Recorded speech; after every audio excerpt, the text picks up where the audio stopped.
ጠቅላይ ምክር ቤት ግቢ ውስጥ ሚያዝያ 23/8/2017 ለተደረገው ውይይት የመጅሊሱ ለውጥ ከፍታ በማድረግ በመጅሊሱ ውስጥ በ3 ዓመታት የተሰሩ ስራዎችንና እንደዚሁም ለተደረጉ ውይይቶች ጥሩ ምላሽ እንዲሰጥ የኢትዮጵያ እስልምና ጠቅላይ ምክር ቤት ዋና ስራ አስኪያጅ ሀጂ ከማል ሐሩን በዝርዝር ጉዳዩን ለመላው ኢትዮጵያውያን ሙስሊሞች እንዲያስተላልፉ የተከፈተ ውይይት ነው። ቀጥታ ወደ ሀጂ ከማል ሐሩን እንሄዳለን። ብስሚላሂር ረህማኒር ረሂም አልሐምዱሊላሂ ረብል ዓለሚን ወሰላቱ ወሰላሙ ዐላ ረሱሊላህ ሰለላሁ ዐለይሂ ወሰለም።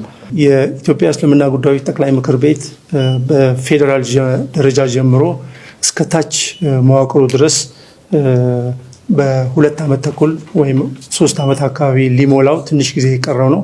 በአጠቃላይ እንደ መነሻ እንደ መንደርደሪያ እንዲሆን መጅሊሱ በለውጥ ከፍታ ላይ የሚገኝ መሆኑን ማሳያዎች የሚሆኑ የተወሰኑ ነጥቦችን ለማስቀመጥ እሞክራለሁ። የለውጥ መጅሊሱ ከመጣበት ጊዜ ጀምሮ ወደ ከፍታ እየሄደ ወደ ኋላ የማይመለሱ እና በዚህ አቅጣጫ ግን የሚስተካከሉ ነገሮችን በሂደት እያስተካከለ የሚሄደው እንደተጠበቀ ሆኖ የሰራቸውን ስራዎች በተለያዩ አንግሎች ወይም አንጻሮች ማየት እንችላለን። ከህግ ማጽደቅ አንጻር አዋጅ አለ፣ ህገ መጅሊሱ አለ፣ የምርጫ ህግ አለ፣ ተቋማዊ ሂደቱ መዋቅራዊ ሂደቱ አለ። እነዚህ ወደፊት እንጂ ወደኋላ የማይቀለበሱ መሆናቸውን አስምሮ ሄዷል። ስለዚህ ከህግ ማጽደቁ ጀምሮ እስከ ትግበራው ድረስ የግልጽነት አሰራርን የማስፈን የዑለማ ጽሕፈት ቤቶችን ማደራጀት፣ ዳዕዋዎችን፣ ፈተዋዎችን፣ ምርምሮችን፣ አንድነትን የሚገልጹ ጉብኝቶችን፣ ውይይቶችን፣ አደረጃጀቶችን በሀገር ውስጥም በውጪ አቅም ግንባታዎችን በገንዘብ በሰው ኃይል በሲስተም በሙሉ የተሰሩ ስራዎች ናቸው። ፕሮጀክቶችም በዛው ላይ በሰፊ ስራዎች ተሰርተዋል። የሰላም የልማት አገራዊ ጉዳዮች ላይ ተሳትፎ ማድረግ፣ የውጭ ግንኙነቶች ላይ ትልልቅ ስራዎች መስራት፣ ፈቃዶችን ከ200 በላይ ላይሰንሶችን መስጠት፣ ሚዲያ አጠቃቀምን በተመለከተ በከፍተኛ በኃላፊነት እየተጠቀምን መሆኑና ህግ ወጥቶለት በዛ መሰረት እየተሰራ መሆኑን ጭምር የሚገልጽ የኦዲት ሪፖርቶች መጠናቀቃቸውን፣ የአጭርና የረዥም ጊዜ እቅዶች ፕላኖች እየተሰሩ መሆናቸውን፣ ማህበረሰባዊ ግልጋሎቶችና አስተዋጽኦዎች ወይም ተሳትፎዎች የጎሉ መሆናቸውን፣ የሸሪያ ፍርድ ቤቶችን በየደረጃው ዳኞች ምልመላን ጨምሮ በአዲስ መልክ በተደራጀ አዋጅ እንዲቀረጽ ስራዎች መሰራታቸውን፣ እስላማዊ ባንኮችን በሚመለከት እስከ ከማቋቋም ጀምሮ እስከ አንድነታቸውን የበለጠ እንዲያጠናክሩ የማድረግ ስራዎችን፣ የልማት ድርጅቶችን የበለጠ የማጠናከር ስራዎችን፣ የምርጫ ስርዓቶችን የመቅረጽ በወጣቶች በሴቶች በተለያዩ ስራዎች ላይ እንግዲህ ከነዚህ ጋር በተያያዘ በርካታ ስራዎች የሰራባቸው ጊዜያቶች ናቸው። ለነዚህ አሁን ለምንጠቅሳቸው በሙሉ መገለጫዎች አሉት። ይሄ በጣም ብዙ ጊዜ የሚፈጅ ስለሆነ ይሄ በግልጽ መታወቅ መቻል አለበት። ይሄ አጠቃላይ በዚህ ጊዜ ውስጥ የተሰሩ ስራዎች ተቋሙ የደረሰበትን ደረጃ ግለሰቦች አመኑትም አላመኑትም ማሳያዎች ስላሉት ይሄ ከፍተኛ እንቅስቃሴ የተሰራበት ነው በአጠቃላይ።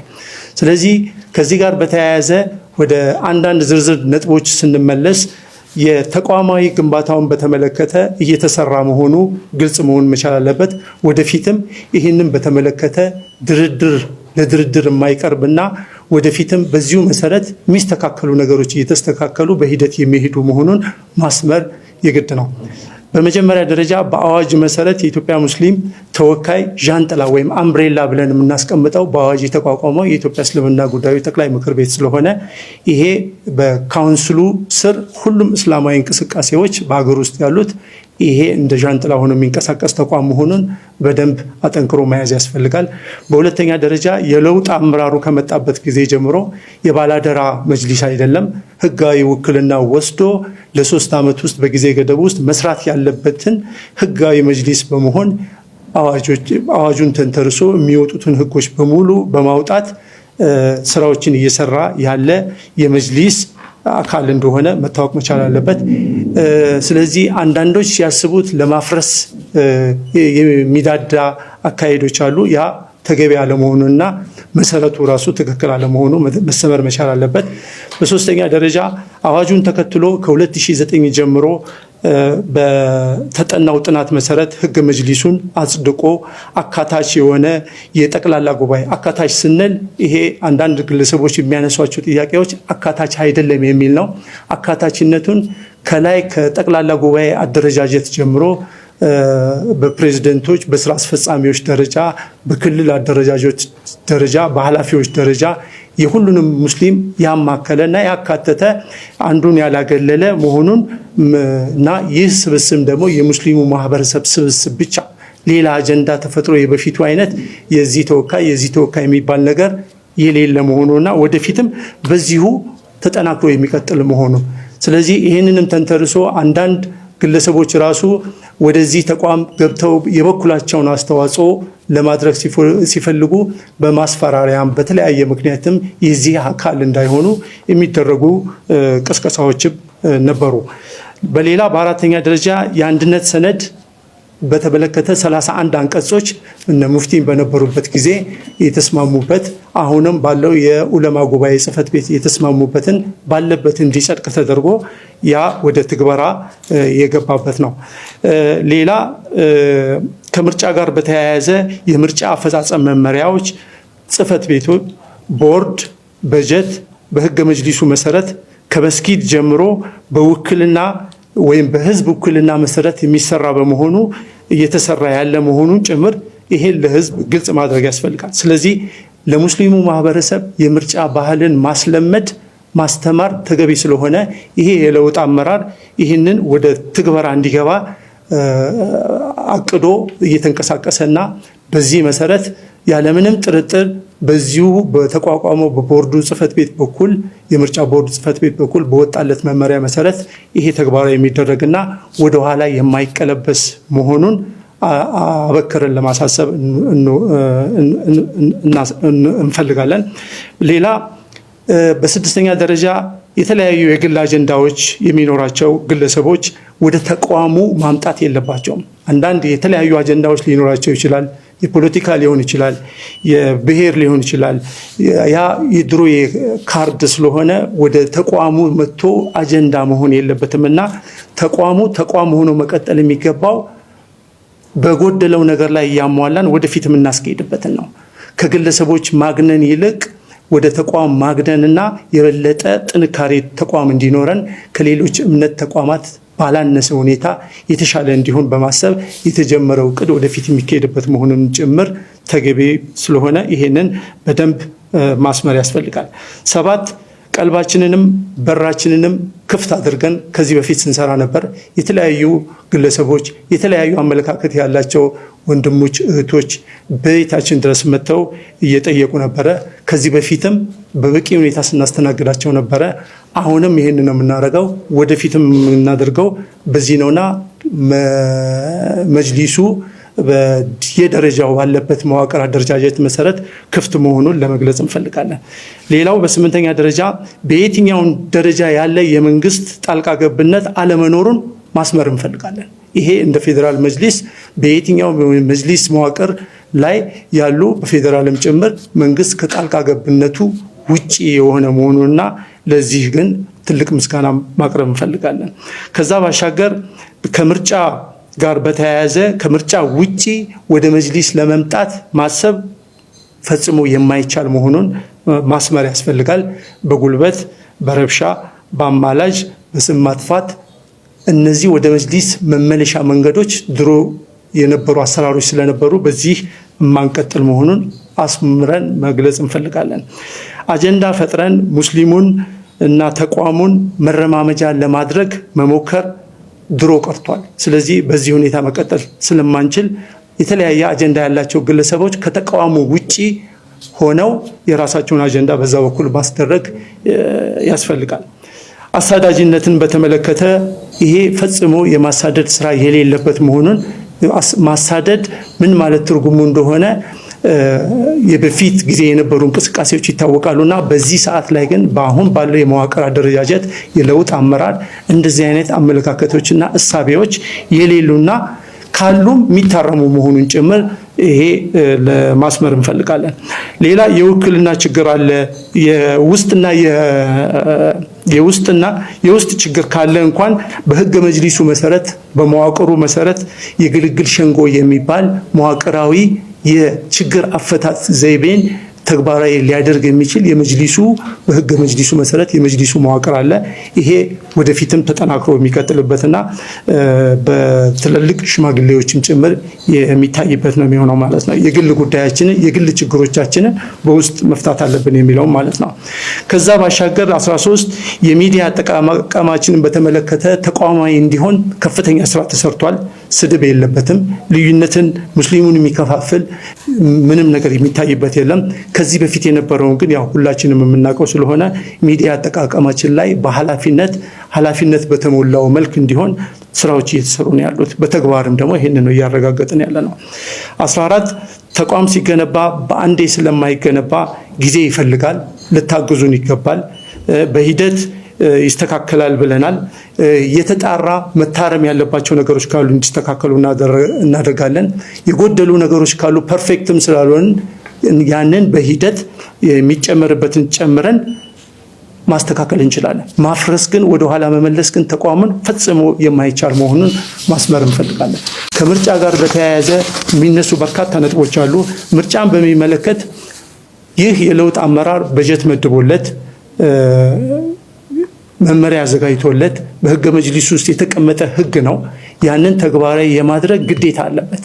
ሐምሌ 11 የመጨረሻው የዚህ የመጅሊስ ጊዜ በመሆኑ በዚህ ጊዜ ገደብ ውስጥ ከምርጫ ጋር በተያያዘ መልክ የሚመጡትን ነገሮች በሙሉ በዚህ ህጋዊ ሰነድ መሰረት 40 አንቀጾችን የያዘ መመሪያ በመሆኑ ምክንያት ህገ መጅሊሱን 9 ምዕራፎች ኖሮት 85 አንቀጾች ያሉበት ሆኖ ከዛ ድራይቭ ተደርጎ ያ መመሪያ በብዙ ባለሙያዎች ተተችቶ በተሻለ ሁኔታ እንዲቀርብ የተደረገ ነው። ስለዚህ ይህ የምርጫ መመሪያን በተመለከተ ተግባራዊ ማድረግ ያስፈልጋል። መነሻው ደግሞ የሚሆነው ምንድነው? ምርጫን በሚመለከት ምርጫ በመስጊዳችን ስንል የነበረው ነገር ከመስጊድ ጀምሮ በውክልናዎች የሚመጡ መሆኑን በደንብ ማስመር ያስፈልጋል። ስለዚህ ውክልናው ከህዝብ ነው የሚመጣው። ህዝብ የሚገኝበት ደግሞ መነሻው መስጊድ አካባቢ ላይ ስለሆነ የምርጫ ቦርድን አወቃቀር አደረጃጀት በተመለከተ በአግባቡ ተጠንቶ ሁሉንም አካታች በሆነበት ሁኔታ ላይ ስራውን ሊወጡ ይችላሉ ተብሎ የታመነበት በጠቅላላ ጉባኤው የጸደቀ በዛ መሰረት ራሱን ችሎ የራሱን ማህተም፣ የራሱን ህትመት፣ የራሱን ጽህፈት ቤት፣ የራሱን የሰው ኃይል አዘጋጅቶ እየተንቀሳቀሰ ያለ ነው። ስለዚህ ይህንን የምርጫ ጽህፈት ቤት በተመለከተ ማንኛውም ሙስሊም ማህበረሰብ ወይም የመጅሊሱ መዋቅሮች ይህንን ከፍተኛ እገዛ ማድረግ መቻል አለባቸው። ምናልባት የመጅሊሱን እንቅስቃሴ በኔጌቲቭ ወይም በመጥፎ ነገር ማንሳት የሚፈልጉ ሰዎች ለምርጫውን በአንድ በኩል እየተዘጋጁ ነው። አንዱ ስትራቴጂ ይሄ ነው። በሁለተኛ ደረጃ አሁን ያለውን መጅሊስ የማጥላላት ስራዎች ይሰራሉ። በሶስተኛ ደረጃ ደግሞ ክሶችን ይመሰርታሉ። ስለዚህ ሶስቱንም አማራጭ ይዞ የመሄድ ነገሮች በግልጽ የተቀመጡ ናቸውና እነዚህ ነገሮች ያው ለምርጫው ሁሉም ሙስሊም ማህበረሰብ በደንብ መዘጋጀትና ወደ ትግበራው እንዲገባ ማድረግ መቻል አለብን። ይሄ የሁላችንም ኃላፊነት ነው። ከዛ ባሻገር ግን ቅሬታ ሰሚዎች፣ ቅሬታ የሚያሰሙ አካላት ወይም ግብረ ኃይል ካለ ከምርጫ ጋር የተያያዘ ከሆነ ምርጫ ቦርዱ ጽህፈት ቤት የራሱ ስላለ በዛ በኩል ጥያቄያቸውን ማቅረብ ይችላሉ። ከአደረጃጀቱ ከመጅሊስ አደረጃጀት ጋር ችግር ካለ ደግሞ በየመዋቅሩ ካሉት መጅሊሶች ጋራም ችግራቸውን አቅርበው እንዲፈቱ፣ በየደረጃው ደግሞ ካልተፈታ ደግሞ ወደ ላይኛው አካል መውሰድ የሁሉም ሙስሊም ወይም ማህበር ወይም ግለሰቦች ጥያቄ ነው የሚሆነው። ስለዚህ መስተንግዶ በዚህ መልክ ይስተናገዳልና ምርጫን ለማከናወን መጅሊሱ ሙሉ ማንዴት እንዳለው አስረግጠን መንገር እንፈልጋለን። ከዚህ አንጻር በአጠቃላይ ከምርጫ ጋር የተያያዘውን በዚህ መልክ ከገለጽን በኋላ ሚያዝያ 23 ላይ በተመለከተ ከተለያዩ ማህበራት ተወካዮች በጽህፈት ቤታችን መጥተው ጥያቄ በማቅረብ የበኩላቸውን ጥያቄ እንዲያነሱ ላለው የፌዴራል መጅሊስ እውቅና በመስጠት በመምጣታቸው እያመሰገን፣ ቅድምም እንዳልነው ሁልጊዜ ይሄ በራችን ክፍት እንደሆነ መታወቅ መቻል አለበት። ስለዚህ ባለቀ ሰዓትም ቢሆን ወደ ተቋሙ መጥተው ወደ ተቋማቸው መጥተው ያላቸውን ጥያቄዎች ማቅረባቸው በአዎንታዊ የምንደግፈው ሆኖ አንዳንድ ቅሬታ አለን የሚሉ ግለሰቦች ግን ይህንን በሚመለከት የሁሉንም አመለካከት ያላካተተ ነው የሚባለውን ነገር አብሮ እየሰራን አብረን እያስተካከልን በመከባበር እየሰራን መሆኑን መግለጽ መቻል አለብን። ቅድም እንዳልኩት ከጠቅላላ ጉባኤ የመጅሊስ አመሰራረት ጀምሮ እስከ ስራ አስፈጻሚ ድረስ ያሉትን አደረጃጀቶች በሚመለከት የክልሎች አደረጃጀትን በሚመለከት አካታችነት ማንንም ከማንም የማይገለልበት ስለዚህ ይሄ ተቋማዊ ግንባታ እስከሆነ ድረስ ሁሉም ማህበረሰብ በዚህ አካባቢ ላይ የተሰበሰበው በሙስሊምነቱ ተወክሎ የመጣ ክልሉን ተወክሎ የመጣ አካል ስለሆነ በጎደለው ላይ ደግሞ እያስተካከለን የምንሄድበት እንደተጠበቀ ሆኖ ይሄ አንዳንድ የስም ማጥፋቶች የሚደረጉት ተገቢ ባለመሆኑ ይሄን ወደ ጎን በመተው የተሻለ ስራ ለተቋማዊ ግንባታው እንድንሰራ እንጠይቃለን። ከዛ ባሻገር መንግስትን በተመለከተ የለውጡ ስኬትም አካል በመሆኑ ይሄ ምንም ያለምንም ጣልቃ ገብነት በሂደት ሲሰሩ የነበሩ በ3 ዓመታቶች ውስጥ ሲሰሩ የነበሩ ከመንግስት ጣልቃ ገብነት ውጪ በመሆኑ ይሄ የተሳካ እንዲሆንና ለሙስሊሙ ያደረገው ውለታም ቀላል አይደለም። የሚቀሩ ነገሮች ሊኖሩ ይችላሉ። ይሄን ደግሞ ደረጃ በደረጃ በሰላም በህጋዊ መልክ ተጠይቆ የሚስተካከሉ የሚጨመሩ ነገሮችን ደግሞ ማድረግ ይቻላል ማለት ነው። የሙስሊሙን አንድነት፣ ሰላም፣ ልማት ወደኋላ ለመቀልበስ ለማፍረስ ህጋዊ ተቋሙ ሆኖ በአይናችን ለውጦችን እያዩ ነው እነሱም። ስለዚህ እነዚህ የታዩትን ለውጦች ወደ ኋላ እንዲመለስ ቅንነት በጎደለው መልክ የሚደረጉ እንቅስቃሴዎች ተገቢ ያለመሆኑን ይሄ ሊሰመርበት ይገባል። በሶሻል ሚዲያ ላይ የሚነሱ ሀሳቦች በአፍራሽነታቸው ይህንን አጀንዳ የእኛን ክፍትነት ቅድም ሲገለጽ እንደነበረው ልባችንም በራችንም ክፍት ሆኖ በስነ ስርዓት ያለውን ነገር ከተነጋገርን በኋላ በአፍራሽነት ግን ፎቶግራፍ በመነሳት የተለያየ ነገር የሚደረጉ ነገሮች ተገቢ አይደለም። ስለዚህ ተቋሙንም የሚመጥን ወይም የመጡትን የማህበር ተወካዮችንም ጭምር የሚመጥን ስላልሆነ ይሄ መስተካከል አለበትና ይሄ ቅንነት በጎደለው መልክ የቀረቡ ነገሮች መስተካከል አለባቸው። መንግስቴን በራችን ክፍት ነው በሚለው ዓላማ መሰረት ድርድር አይደለም የተደረገው፣ ውይይት ነው የተደረገው። 18 ተወካዮች ያሉበት ከተቋማችን ደግሞ 4 ወይ 5 ሰው የሚሆኑ ሆነው ፕሬዚደንቱ ሰብሳቢ የሆኑበት ውይይት ተደርጎ የሚስተካከሉ ነገሮች ካሉ ፐርፌክት ስላልሆነ ተቋም እየገነባን ስለሆነ ጊዜ ስለሚፈልግ የማረሚያና የማስተካከያ ስራዎች በሂደት የሚሰሩ በመሆኑ ምክንያት አሁን በዚህ ውይይት ላይ ያስቀመጥናቸው ነገሮች እንደተጠበቁ ሆነው ወደፊትም ፕሬዚደንቱ በሰጡት ማጠቃለያ መሰረት ችግራቸውን ከሰማን በኋላ ለመፍትሄው ደግሞ በጋራ ቁጭ ብለን መነጋገር እንችላለን። የተቋማዊ ሂደቱን ግን ባላሰናከለ መልኩ በዚህ መልክ ተነጋግረን አወያይተን ከዚህ በፊትም ስናደርግ እንደነበረው ለማንኛውም አቤቱታ የሚመጡትን ባለ ጉዳዮች ለማስተናገድና መፍትሄ ለመስጠት ችግሮችን ትክክል ናቸው አይደለም የሚሉት ተፈትሸው በመዋቅር ደረጃ እስከ ክልል ድረስ ያሉት አደረጃጀቶች ጋር ችግሮች ካሉ ግለሰቦች የፈጠሯቸው ችግሮችም ካሉ በሂደት እየታዩ የሚፈቱ ነገሮች ናቸው። ስለዚህ ይሄን በሚመለከት ተቋሙ ነው ተገንብቷል። የጎደሉት ነገሮች ካሉ በሂደት ይታያሉ። ስርዓት አለው፣ ህግ አለው። ይሄን ተከትሎ ነው የሚሄደው። የሚጨመሩ ነገሮች እንዳሉ ይቀጥላሉ። የምርጫው የህገ መጅሊሱ የአጠቃላይ ስራዎች፣ የተቋሙ ስራዎች፣ የመጅሊስ ስራዎች፣ የምርጫ ሂደቶች በሙሉ በተረጋጋ ሁኔታ በጊዜው ገደብ የሚሰራ መሆኑና ሙስሊሙ ማህበረሰብ ባልባሌ ሶሻል ሚዲያ ውዝግቦች ውስጥ ችላ ብሎ ወደ ስራው ላይ እንዲያተኩር አበክረን እንጠይቃለን። የምርጫ ሰነዶችን በሚመለከት ያው ቅድም እንዳልኩት የተለያዩ ነገሮች ይነሳሉ። ምርጫ ሰነዱን በሚመለከት በትክክል ቅድም እንዳልኩት ተተችቶ መመሪያው በባለሙያዎች በህግ ባለሙያዎች ጭምር ተተችቶ ተዘጋጅቶ እና ከዛ በኋላ በስራ አስፈጻሚና በደረጃው በጠቅላላ ጉባኤ እንዲጸድቅ ተደርጎ ያ ተግባራዊ እንዲደረግ የተደረገ ነው። ስለዚህ ሙስሊሙን ወደ ኋላ ለመመለስ የሚደረጉ እንቅስቃሴዎች በአፍራሽ እንዳይታለሉና ጥንቃቄ እንዲያደርጉ ማንኛውም ሙስሊም ማህበረሰብ ከዚህ አንጻር ጥንቃቄ እንዲያደርግ የሚያገኛቸው የተለያዩ መረጃዎችም ካሉ ከዚህ አንጻር በአካልም በስልክም እንድታሳውቁንና ማስተካከያዎች እንዲደረጉ የማድረግ ሂደቶቹ ይቀጥላሉ ማለት ነው። ከዛ በተጨማሪ ከመንግስትና ከተለያዩ የመጅሊስ ስራዎቻቸው የተፈናቀሉ ወይም ትተው በጥፋተኝነታቸው የተሰናበቱ ግለሰቦች ስራ አጥ ሆነው ጥያቄያቸው ወደ ቀያቸው እንኳን መመለስ የማይችሉ ግለሰቦች በመጅሊስ በማፍረሱ ሂደት ላይ የሚያደርጉት እንቅስቃሴዎች ተገቢ አይደለም ከዚህ አንፃር። ስለዚህ ግርግር ለሌላ ነገር የሚያመች ስለሆነ የኢትዮጵያ ሙስሊም ማህበረሰብ ከጫፍ እስከ ጫፍ ከምርጫ ቦርዱ ጎን በመቆም ምርጫው የተሳካ እንዲሆን መንግስትም ምርጫውን ሂደት ለማሰናከል የሚጥሩ ግለሰቦች ካሉ የበኩሉን ሳይዘገይ የበኩሉን ማስተካከያዎች ከወዲሁ እንዲያደርግ ጭምር እንጠይቃለን። ስለዚህ በአጠቃላይ በተቋሙ እንቅስቃሴ ላይ በአዋጁ መሰረት፣ በህገ መጅሊሱ መሰረት፣ በምርጫው ህግ መሰረት መጅሊስ የለውጥ ከፍታው ላይ የሚታይ ስለሆነ